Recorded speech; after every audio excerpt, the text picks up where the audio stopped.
buying and selling influence by foreign oligarchs and foreign governments. When you follow the money, there are very, very few coincidences. What if the goal of the Democratic Party is to steal the most valuable thing the world has ever produced?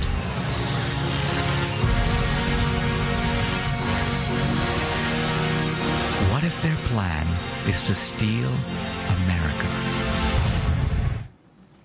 That's a clip from my next guest's new documentary, Hillary's America, The Secret History of the Democratic Party. It's currently the top grossing documentary, the #1 documentary of 2016.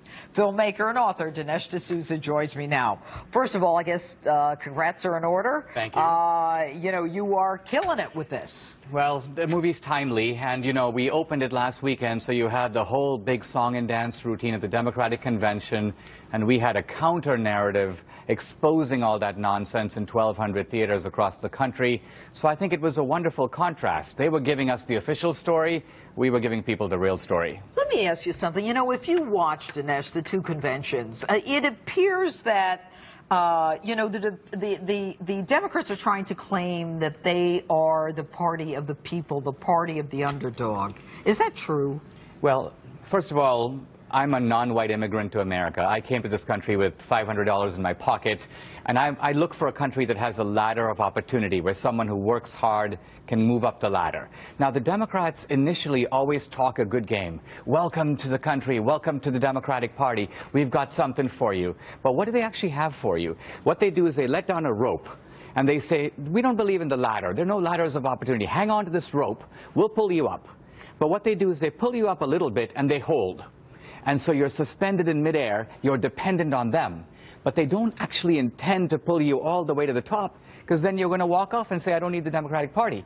And this is what they do with the blacks, this is what they do with the Hispanics. So their claim to be for the underdog is a political scheme. Their only interest is in getting those people's votes and making them politically dependent. Okay, but how do you prove that? You know, one of the questions that was asked in that little clip was, you know, what is the Democratic Party? You know, what if they weren't really doing or saying what they say they're doing? What are they doing? Well, let's look at what they've done historically. In a nutshell, what they've done historically is the Democratic Party was the party of slavery. It was the party of segregation, of Jim Crow. Every Jim Crow law, every segregation law in this country was passed by Democratic legislatures. The Ku Klux Klan was the military arm of the Democratic Party for 30 years. Now, these are facts. This is how they've actually treated minorities. But the progressives are really good at writing the history books and covering all this up. So today, if you went to the ordinary black guy and said, which is the party of the Ku Klux Klan? He'd go, well, that's Trump. That's the Republicans. The Republicans. Not true.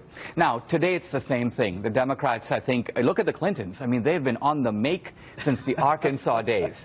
Look at Bill. I mean, they were renting out the Lincoln bedroom. They were selling pardons to big-time felons. Hillary was renting out American foreign policy as Secretary of State. She talks about commercial diplomacy. It's been very commercial for her. As someone who's an immigrant, you said you came to this country with $500 in your pocket. You know, does it crush your idea of America when you hear someone like Jim Comey, after everything that you know, come out and say, oh, you know, she didn't have any criminal intent, she didn't know, she didn't mean it? Well, Judge Jeanine, you know that I gave $20,000 to a college friend of mine running for the Senate, and I was locked up for 8 months in a federal confinement center under the Bureau of Prisons. Now, no American has ever been locked up for doing what I did. So then I listened to Comey, the FBI director, make the statement about Hillary, listing all the stuff that she did, and then saying, well, we don't find the requisite intent. It's so frustrating that there are the two systems of justice. Well, frustrating is a very polite word to use, given what you've been through. But do you worry about retribution? I do a little bit, because I believe the Clintons are unscrupulous. And the Clintons there's a gangster element to them. There's a gangster element to Obama, too. But at the end of the day, Obama is an ideologue. The gangster is kind of the means. So he'll skirt around the immigration laws. He'll ignore the provisions of welfare reform. With Hillary and Bill, I think it's ultimately all about them. They come first. That's why they ignored Benghazi. National security comes second. Domestic policy comes second.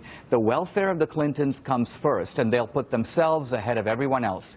This, I think, is so obviously well known that no amount of rhetoric can camouflage it. Dinesh D'Souza, congratulations on your film, Hillary's America. Thanks for being with us. My pleasure. All right, Street Justice is still ahead tonight. I'll get your take on Hillary Clinton's speech.